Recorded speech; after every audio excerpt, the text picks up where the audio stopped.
Hello guys, welcome to WBSSC group C English mock series, যেখানের প্রতিটি প্রশ্ন WBSSC new latest syllabus প্যাটার্নকে লক্ষ্য রেখে তৈরি। কোশ্চেনের মান একটু স্ট্যান্ডার্ড হয়েছে, যাতে স্টেট এক্সামের বাকি যেগুলো আসতে চলেছে তাতে ইংলিশ পোর্শনে এই মকগুলো যাতে খুব হেল্পফুল হতে পারে। ঠিক আছে, তো আজকের মক টেস্টের আমাদের প্রথম প্রশ্ন দেখে নেওয়া যাক।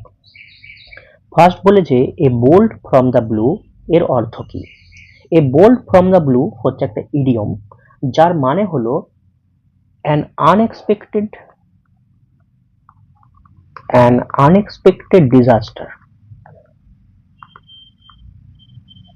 অর্থাৎ যদি আমাদের বা কারোর সাথে হঠাৎ করে কোনো একটা খুব বাজে জিনিস ঘটে যায়, যেমন তুমি হঠাৎ করে দেখলে যে তোমার ব্যাংক থেকে 2 লক্ষ টাকা উড়ে গেছে।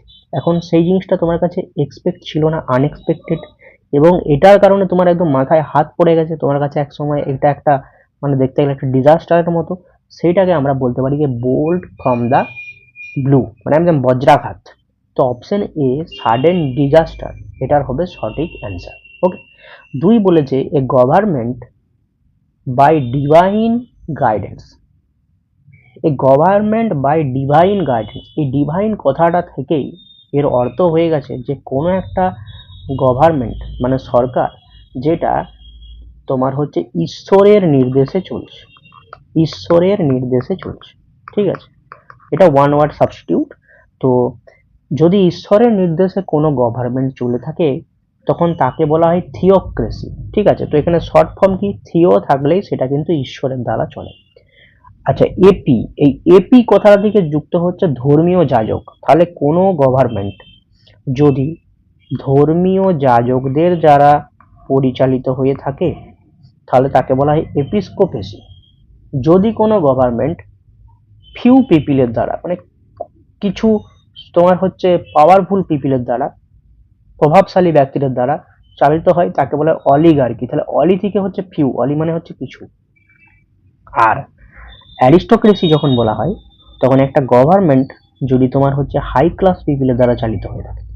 ঠিক আছে, একটা গভর্নমেন্ট যদি হাই ক্লাস পিপিলদের দ্বারা চালনা করা হয় তখন তাকে বলা অ্যারিস্টোক্রেসি। ঠিক আছে, তো এখানে যেহেতু ডিভাইন মানে ঈশ্বর বলেছিল তাই অপশন হবে থিওক্রেসি। নেক্সট আছে তোমার যে দ্য প্লুরাল অফ স্ট্র্যাটাম। এই স্ট্র্যাটামের প্লুরাল হচ্ছে স্ট্র্যাটা, STRATA। ওকে, তো এখানে অপশন কোনটা আছে? অপশন সি তে স্ট্র্যাটা আছে, তাই এটা ছিল তোমার অ্যান্সার। নেক্সট হচ্ছে কি অ্যাডজেক্টিভ ফর্ম অফ নিগার্ড। এই নিগার্ড কথাটার অর্থ কি? এই নিগার্ড কথার অর্থ হচ্ছে a very miser person. Miser মানে কি? মাইজার মানে কৃপণ, যে ব্যক্তি মিতব্যয়ী, অমিতব্যয়ী নয়। অমিতব্যয়ী মানে যে প্রচুর খরচা করে থাকে, আর যে মিতব্যয়ী মানে হচ্ছে খরচাই করেনি, মানে একদম প্রচুর কিপটে লোক।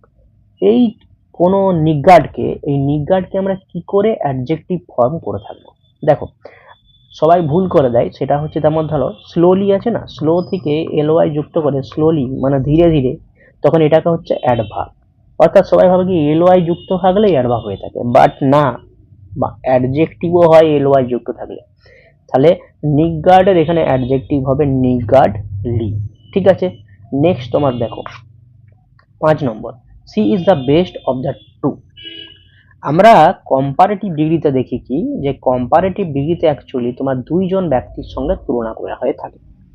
এখানে তাকে যখন দুটো ব্যক্তির সঙ্গে তুলনা করা হচ্ছে, দুটো ব্যক্তির সঙ্গে তুলনা করা হচ্ছে, তখন এখানে আমি ফর্মটা দিচ্ছি সুপারলেটিভ, বাট হবে না, এটা হবে কম্পারেটিভ।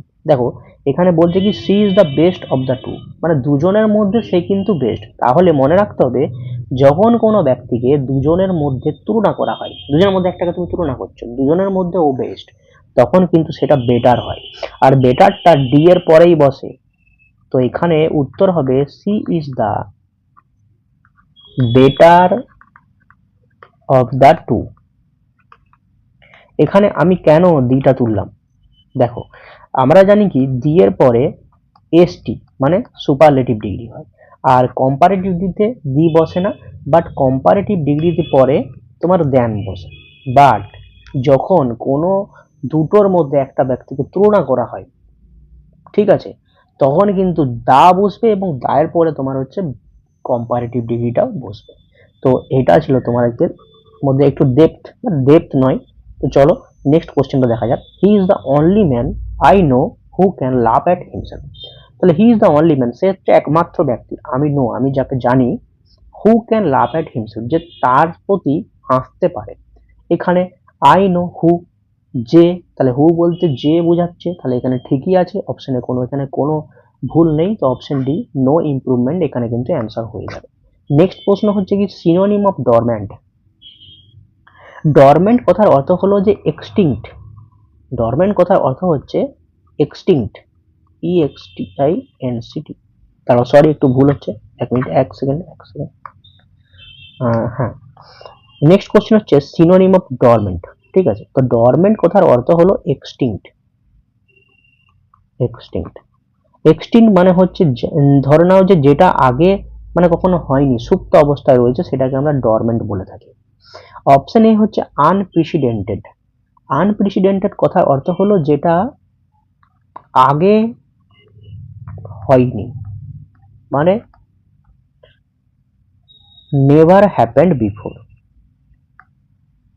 নেভার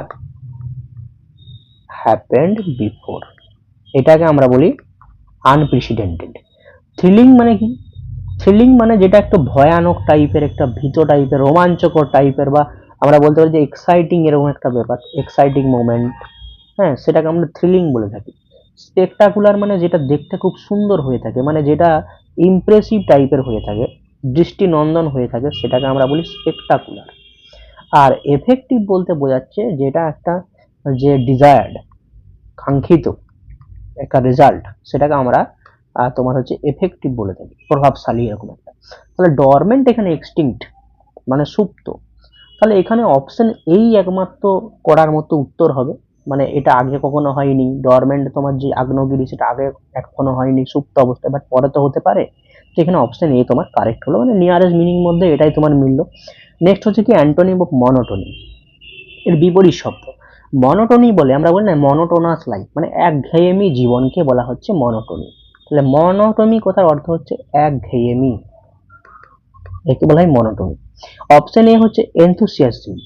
এনথুসিয়াসিজম মানে কি? উদ্যম ব্যাপারটা, সেটাকে বলা হচ্ছে ঠিক আছে। বি হচ্ছে রিপিটিটিভনেস, মানে বারংবার মানে ওই জিনিসটা তোমার কাছে আসছে, তার মানে কি একঘেয়েমি ব্যাপার চলছে, তাহলে কিন্তু সিনোনিম হয়ে যাবে। অপশন ডি হচ্ছে সিঙ্গুলারিটি, মানে একটাই জিনিস ঘটছে, তাহলে এটাও একটা সিনোনিমের মতো যাচ্ছে। বাট অপশন সি হচ্ছে ভ্যারাইটি, মানে যেখানে একটু মানে আলাদা আলাদা ব্যাপার রয়েছে, মিক্স অনেক কিছু অপশন রয়েছে, ভ্যারাইটি আছে, আলাদা ব্যাপার রয়েছে। তো সেক্ষেত্রে তোমার অপশন সি এখানে কারেক্ট হবে। ঠিক আছে, ভেরিয়াস একটা ব্যাপার রয়েছে। অপশন আচ্ছা 9 নম্বর প্রশ্ন হচ্ছে কি কারেক্ট স্পেলিং।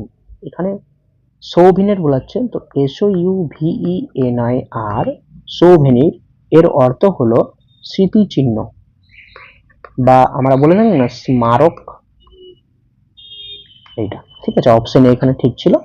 নেক্সট হচ্ছে কি hard work is indispensable dash success. তাহলে কঠোর পরিশ্রম ইন্ডিসপেন্সেবল মানে কি অপরিহার্য, কিসের জন্য? না সাকসেস পেতে। এবং আমি বলেছি কি কোনো সেন্টেন্সের লাস্টে ABLE বা AL থাকলে তারপরে প্রিপোজিশন হয় টু, বাট শুধুমাত্র ক্যাপাবেলের পরেই কিন্তু অফ হয়ে থাকে। তো এখানে ইন্ডিসপেন্সেবল লাস্টে ABLE আছে, এখানে অপশন সি হবে টু। ঠিক আছে, তো আজকে মক টেস্টের 10টি কোশ্চেন শেষ হলো। তো অবশ্যই কমেন্ট করে জানাবি 10-এর মধ্যে কত পেলে। ঠিক আছে, তো ভালো লাগলে অবশ্যই চ্যানেলটাকে সাবস্ক্রাইব করো। দেখা হচ্ছে পরের ভিডিওতে। টাটা।